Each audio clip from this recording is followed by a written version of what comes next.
დედის ხელების სითბოს ძალა. მეგობრებო, აი ესეთი სახელწოდებით მინდა გამოვწე პატარა სახელმძღვანელო, რომელიც დაეხმარება ახალგაზრდა მშობლებს და დამწყებ სპეციალისტებს. გთხოვთ, მოусმინოთ მონოლოგს, ორწუთიანი იქნება და სახელწოდების შერჩევაში დაგვეხმაროთ. დაბადება ეს არის ადამიანის ცხოვრებაში ყველაზე მნიშვნელოვანი მომენტი. ახალშობილის პირველი ტირილი ნიშნავს, რომ ის უკვე დამოუკიდებლად სუნთქავს. ამ მომენტიდან იწყება მშობლების დიდი პასუხისმგებლობა, გაზარდონ ჯანმრთელი და ბედნიერი ადამიანი.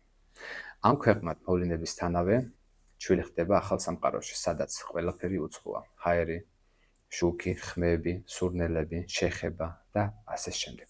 ეს შთაბეჭდილება შეიძლება იყოს მისთვის სტრესული.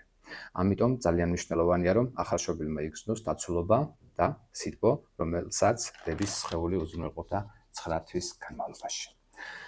პირველ დღეებსა და კვირეებში დედასა და შვილის ურთიერთობა განსაკუთრებით მნიშვნელოვანია. ახალშობილს ესაჭიროება არა მხოლოდ საკვები და ძილი, არამედ სიყვარული, სითბო და ფიზიკური კონტაქტი. სწორედ აქ იწყება გამაჯანსაღებელი პროცედურების და მასაჟის როლი არა მხოლოდ როგორც სამკურნალო საშუალება, არამედ როგორც ურთიერთობისა და კომუნიკაციის ფორმა. რატომ არის მასაჟი და გამაჯანსაღებელი პროცედურები აუცილებელი? კითხვის ნიშანი. ჩვილისთვის მასაჟი და გამაჯანსაღებელი პროცედურები არ არის უბრალოდ სასიამოვნო პროცესი. ეს არის მნიშვნელოვანი კომპონენტი ფიზიკური და ემოციური განვითარებისთვის.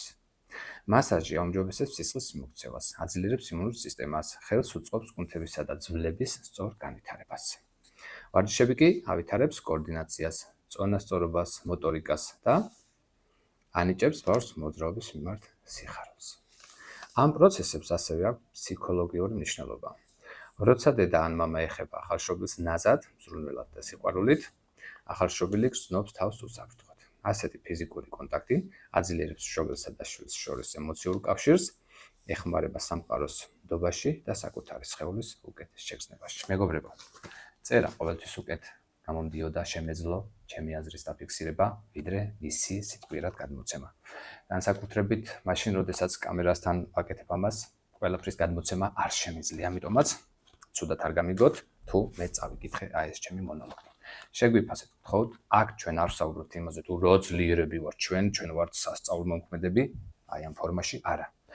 საუკეთესო არის მშობლის ხელი, ამიტომაც ძალიან მნიშვნელოვანია, რომ მშობელმა დაიწყოს პირველივე დღიდან სწორი მიდგომით ბავშვის ფიზიკურ განვითარებაზე სროლა. ასე რომ გაგრძელება აუცილებლად იქნება, დიდი ნაწილი მე უკვე დაწერილი მაქვს და ადრე თუ გვიან მე აუცილებლად გამოვცემ აი ამ სახელმძღვანელოს. შეგვიფასეთ, მადლობა ყურადღებისთვის. მოწონება და გავიწყდეთ.